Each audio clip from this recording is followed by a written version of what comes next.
بسم الله الرحمن الرحيم walaalkayga muslimka ah ama walaashayda muslimada ah maanta waxaan idinku hayaa halkan video aad iyo aad u qeyro badan videogaas oo ku saabsan walaalayaal dad tahriibayaal hase ahaatee dadka tahriibayaasha sidii xoolihii ayaa walaal la soo galiyay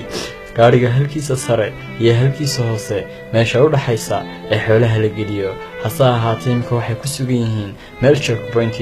checkpoint-gaas oo lagu cashuurayo ama lagu daawaqayo qofkiiba laga qaadayo lacag ku dhawaad $200 ah hase ahaatee checkpoint-ga marka laga sii daayo waxay tagayaan checkpoint-ga kale iyadana lagu sii cashuurayo wax la sii cashuuraba oo meelo fara badan la sii mariyaba lacagtu ku dhawaad walaal waxay ku gaaraysaa $10,000 na maanta cid ka bixinaysa haba yaraatee ma jirto walaalkayga muslimka ah ama walaashayda muslimada ah walaal videoga si share garay una soo duceeyay dadka muslimiinta ah ee qaar kamid ah ay hiigsanayeen Yurub hase ahaatee qaarkood baasaboor koobiya oo aan Liibiya ahayn soo qaata baasabooradaas ku soo maraan Yemen iyo dhulalka si ay